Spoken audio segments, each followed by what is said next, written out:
राज्य सरकारकडून विविध योजनांची घोषणा केली जाते, परंतु राज्याच्या तिजोरीत पैसा नाही। त्यामुळे निवडणुकांपुरते 1-2 हप्ते महिलांना दिले जातील, त्यानंतर काय देणार असा प्रश्न शरद पवार यांनी उपस्थित केला आहे। सरकारला या योजनेचा लाभ जनतेला द्यायचा होता, तर ही योजना आधीच जाहीर का केली गेली नाही अशी चर्चा लोकांमध्ये असल्याचं राष्ट्रवादी शरदचंद्र पवार गटाचे अध्यक्ष शरद पवार यांनी म्हटलंय। ते संभाजीनगरमध्ये बोलत होते।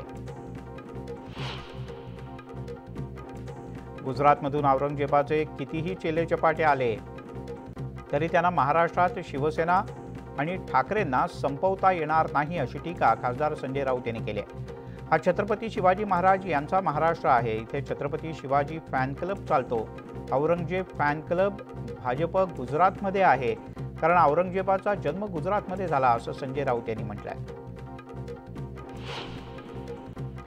देवेंद्र फडणवीस हे राजकारणात पावसाळ्यातल्या छत्री उगवल्यासारखे आहेत। आज महाराष्ट्र त्यांचा द्वेष करतो, त्यांना खलनायक मानतो आणि याला ते स्वतः जबाबदार आहेत असं संजय राऊत म्हणाले। भाजपच्या कपट नीतीनं महाराष्ट्राचं नुकसान केलं, ते भरून येणं सोपं नाही असंही राऊत यांनी नमूद केलं। संजय राऊत पावसाळ्यातला गंबूट असून त्यांनी फडणवीसांवर बोलू नये असं नितेश राणे यांनी म्हटलंय। तर भावी मुख्यमंत्री असे बॅनर लावण्याची हिम्मत कोणी करू नये। उद्धव ठाकरे म्हणजे राज्याला लागलेली पनवती असल्याचा टोलाही त्यांनी लगावला।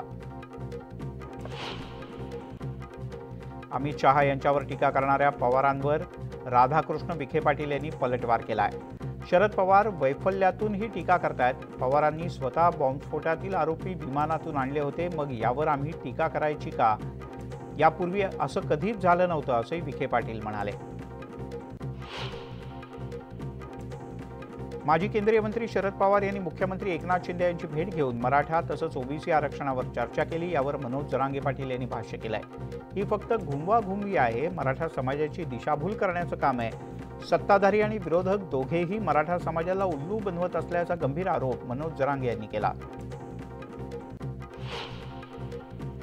सत्ताधारी आणि विरोधक हे कुणाचेही नाहीत, न्याय मिळवून द्यायचा असेल तर एकत्रित या, आमचा जीव आरक्षणात आहे, यांचा जीव खुर्चीत आहे अशी टीका मनोज जरांगे यांनी केली।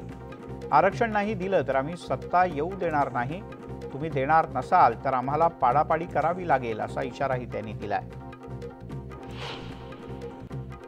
राष्ट्रवादीचे ज्येष्ठ नेते आमदार बाबाजानी दुर्राणी आज थोड्याच वेळात शरद पवार यांच्या गटात प्रवेश करतील। स्वतः दुर्राणी यांनी माहिती दिली, मला कोणतेही आश्वासन मिळालेलं नसून विचारसरणीसाठी मी पवारांच्या सोबत जात असल्याचं त्यांनी म्हटलंय। जयंत पाटील आणि दुर्राणी यांच्या भेटीबद्दल मला माहिती नाही, मात्र निवडणुकीच्या दरम्यान प्रत्येक पक्षात हालचाली होत असतात असं वक्तव्य प्रफुल्ल पटेल यांनी केलंय। निवडणुकांच्या आधी प्रत्येक पक्षातील कार्यकर्त्यांना आपणही लढायला पाहिजे असं वाटत असतं असंही त्यांनी नमूद केलं।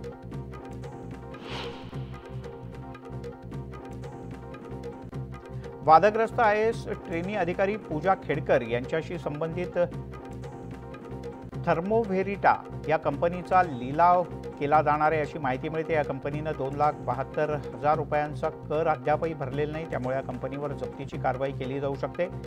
मात्र निर्धारित वेळेत कर न भरल्यानं केलेल्या कारवाईचा निषेध खेडकर कुटुंबियांनी केलाय, मात्र या कंपनीचा लिलाव नक्की आहे। नागरिकांच्या विविध अडचणी आणि समस्यांचं निराकरण करण्यासाठी आमदार रवी राणा यांनी अमरावती तहसील कार्यालयात शासन आपल्या दारी राजस्व अभियान राबवलं। यावेळेला सरकारच्या 58 योजनांचे स्टॉल लावण्यात आले होते। 26,000 लाभार्थ्यांनी त्याचा भाग घेतला। विरोधी पक्षनेते विजय वडेट्टीवार यांना डेंग्यूची लागण झाल्याचं समोर आलंय। रक्ताचे नमुने तपासणीत विजय वडेट्टीवार यांना डेंग्यू झाल्याचं स्पष्ट झालं। प्रकृती बिघडल्यानं शनिवारी त्यांना एका खासगी रुग्णालयात दाखल करण्यात आलं होतं। लाडकी बहीण योजनेसाठी आमदार नितेश राणे यांच्या मतदारसंघात लाखोंच्या बक्षिसांची खैरात करण्यात येते। या योजनेची 100% अंमलबजावणी करणाऱ्या ग्रामपंचायतीला 25 लाख, द्वितीय क्रमांकाच्या ग्रामपंचायतीला 15 लाख तर तृतीय क्रमांकाच्या ग्रामपंचायतीला 10 लाखांचा विकास निधी मिळेल असं आमदार नितेश राणे यांनी जाहीर केलंय।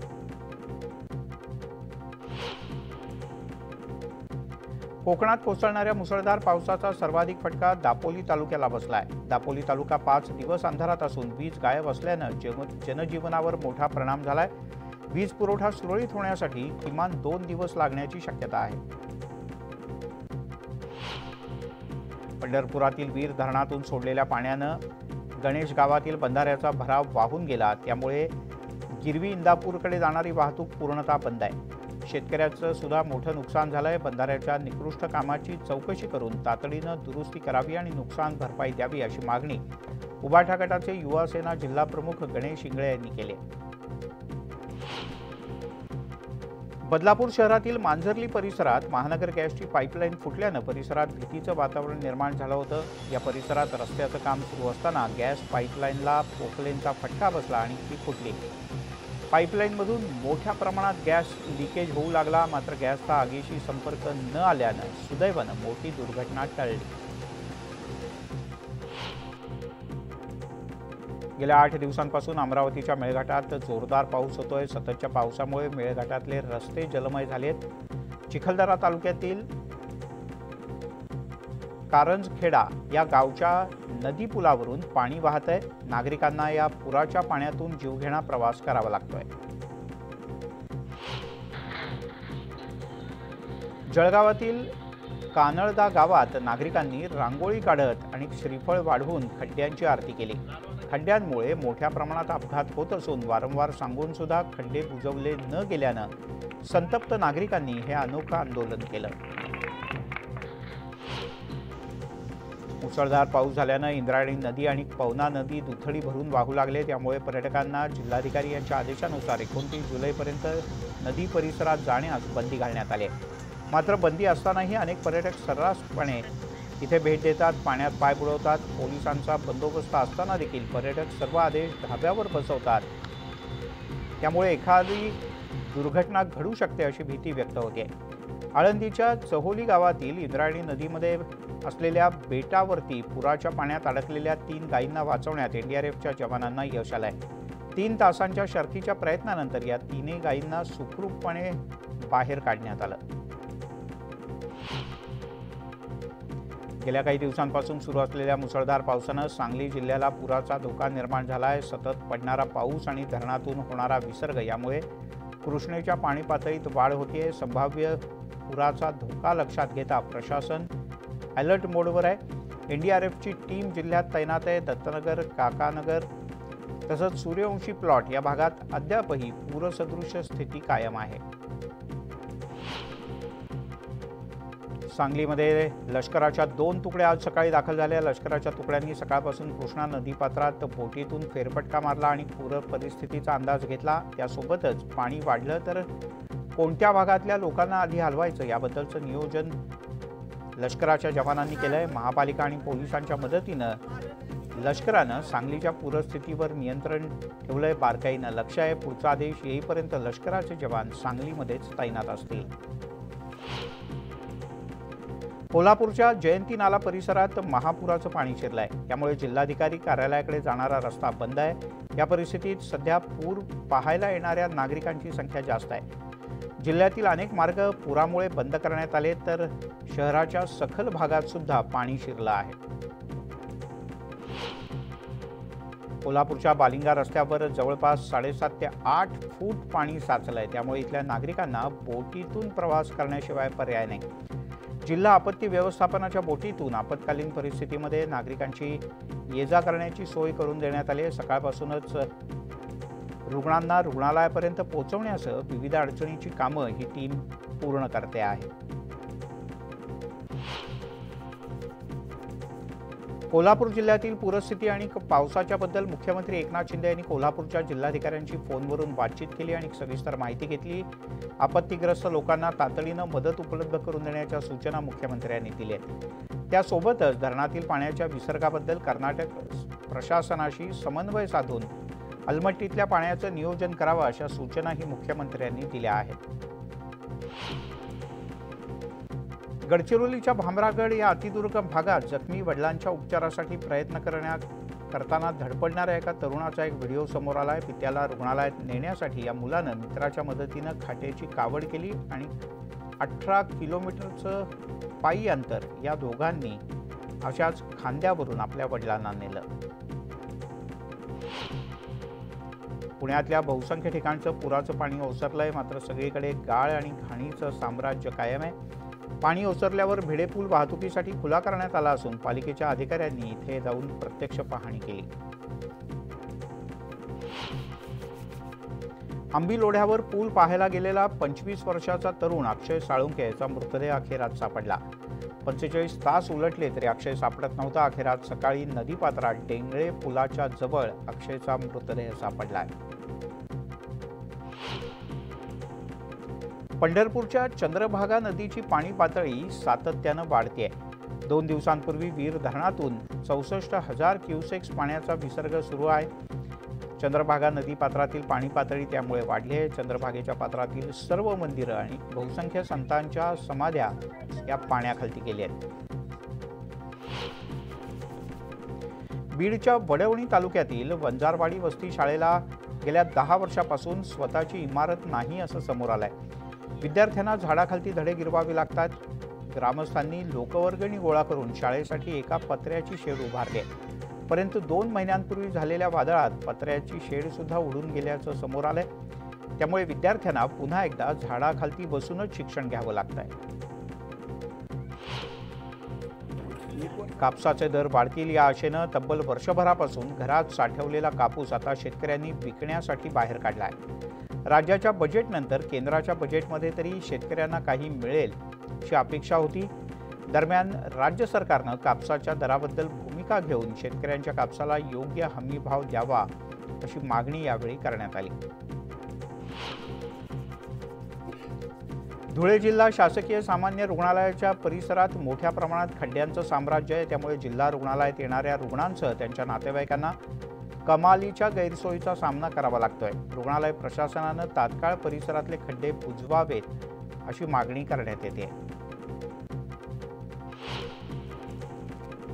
नागपूरच्या अंबाझरी तलावातील पाणी ओव्हरफ्लो पातळीपर्यंत पोहोचलंय. अंबाझरी तलावाची ओव्हरफ्लो पातळी 317 मीटर आहे.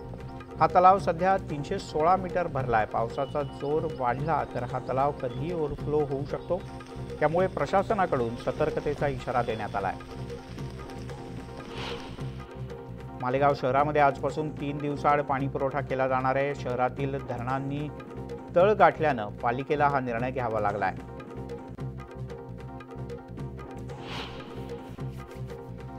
नाशिक शहरातील सार्वजनिक वाहतूक व्यवस्था पुन्हा एकदा ठप्प झाली आहे. सिटी लिंक चालकांनी संप पुकारलाय. त्यामुळे प्रवाशांचे मोठे हाल होत आहेत. गेल्या 3 वर्षात या कर्मचाऱ्यांनी आतापर्यंत 9 वेळेला संप केलाय. मूळ वेतनात तब्बल 12,000 रुपयांची वाढ करावी अशी मागणी या बसच्या चालकांची आहे.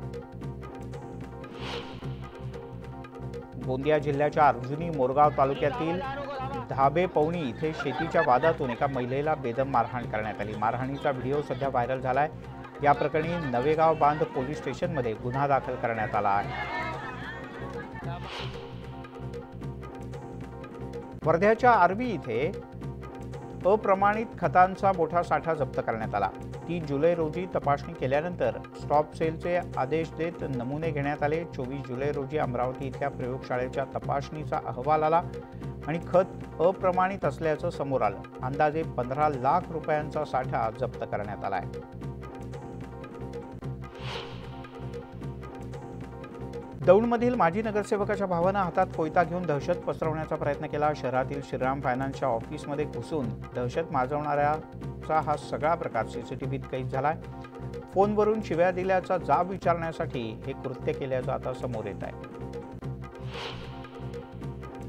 उरणमध्ये यशस्वी शिंदे या 22 वर्षीय तरुणीची निर्घृणपणे हत्या करण्यात आली आहे.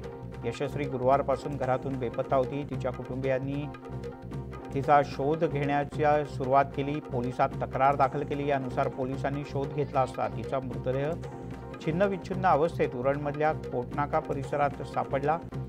आरोपी फरार असून पोलीस त्याचा शोध घेत आहेत. दिल्लीतील नीती आयोगाच्या बैठकीतून ममता बॅनर्जी तडकाफडकी बाहेर पडल्या. मला बोलू दिलं नाही. फंडाची मागणी केल्यानंतर माझा माईक बंद करण्यात आला. मला केवळ 5 मिनिटं बोलण्यासाठी देण्यात आली. इतर इतर मुख्यमंत्र्यांना 20-20 मिनिटं बोलण्यासाठी दिली असा आरोप ममता बॅनर्जी यांनी केला. शुक्रवारी उत्तर गाझामधून इस्रायलवर रॉकेट डागण्यात आली. इस्रायलच्या लष्करानं सुद्धा याची पुष्टी केली आहे. अपेक्षित प्रक्षेपित करण्यात आलेल्या 3 पैकी 2 रॉकेटचा रोख हा थेट नागरी वस्तीकडे होता, पण त्यांना रोखण्यात लष्कराला यश आलं.